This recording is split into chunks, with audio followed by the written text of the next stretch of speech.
Oi, gente, hoje eu tenho o prazer de receber a pediatra, a doutora Ana Márcia. Doutora, é um prazer ter você aqui bater esse papo com a gente. O prazer é meu pelo convite. E hoje a gente vai falar de um assunto muito interessante, que é a ida da criança ao pronto atendimento infantil. Doutora, tem um momento certo? Porque o que eu penso, quando nós adultos, eu ainda não sou mãe, mas adultos a gente fica postergando a ida ao médico. Mas quando é uma criança, parece que dá um desespero na mãe, tem que levar logo.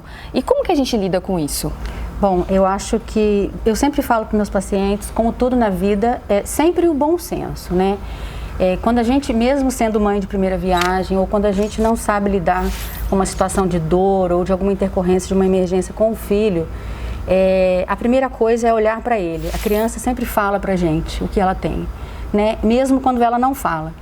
Então, eu acho que, voltando à questão da puericultura básica, da orientação de rotina básica em consultas com o pediatra, que são importantes, né, no primeiro ano de vida com uma frequência maior, né, como preconiza inclusive a Sociedade Brasileira de Pediatria, e a gente procurar devagarzinho ir doutrinando e orientando essas mães de uma forma que elas entendam que o pronto atendimento, ele existe, claro, para um atendimento de emergência e urgência, mas que muitas vezes a gente não tem necessidade de, por uma angústia, sair de casa, às vezes, com um filho, com um bebê, em horários inapropriados, por uma situação muito mais de angústia do que uma situação real.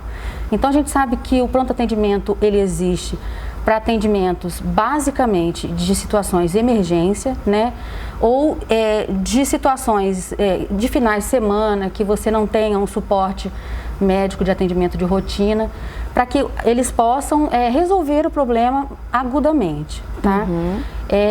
Por exemplo, uma febre, doutora, levo ou não levo? A febre sempre é uma angústia, né? Uhum. Para todos, porque a febre sempre é um sinal de alerta.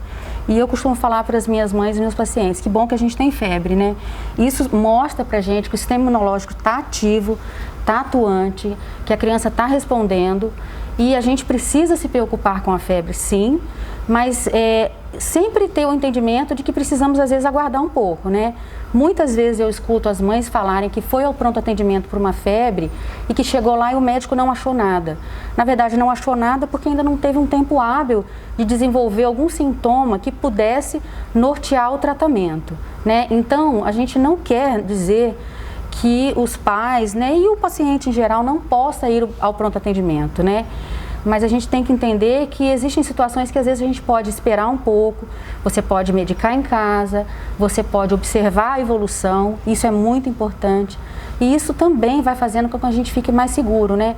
Porque quanto mais você submete essa criança, né, o paciente, independente de ser criança ou não, a situações de estresse, indo em pronto-socorro, passando com médicos diferentes, mais difícil é para ele depois a gente estar mantendo essa rotina no consultório, entendeu? Uhum. Então, febre é considerado acima de 37,8, tá?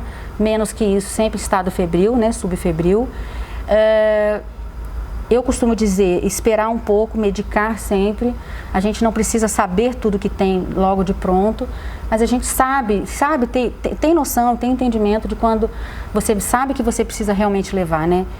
Tratar a angústia dá mais trabalho, né? Dá muito mais trabalho.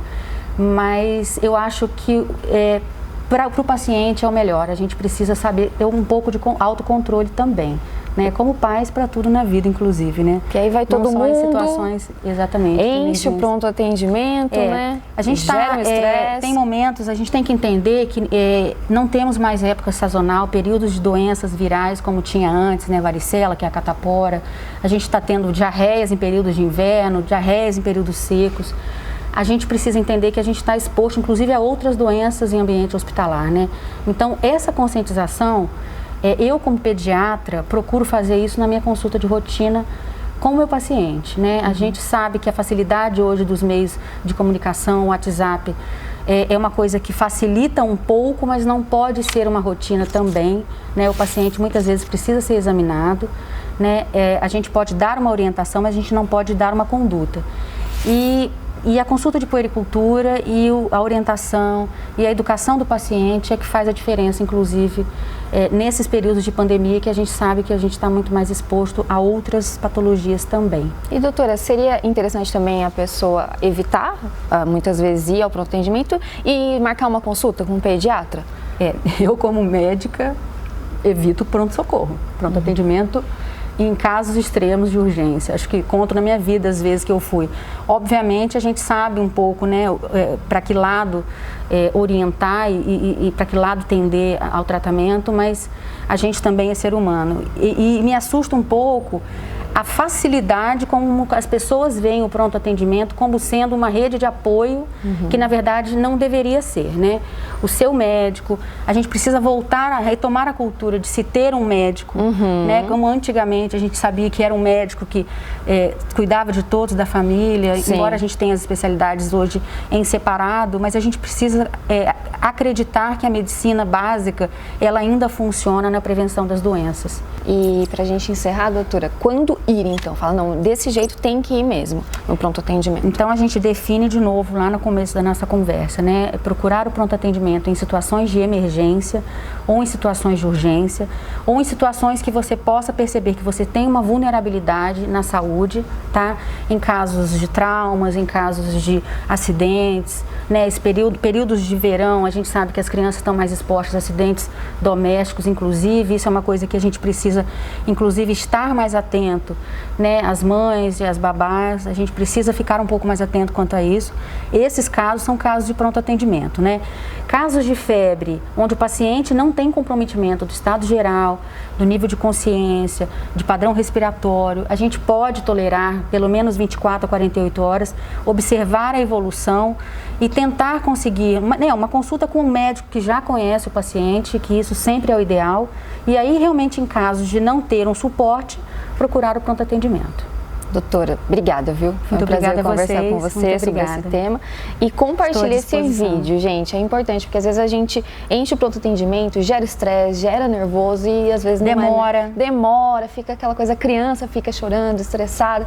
Não precisa. Então, muitas vezes o seu médico, ele vai te dar a resposta que você precisa. Obrigada e até o próximo vídeo. Até o próximo vídeo.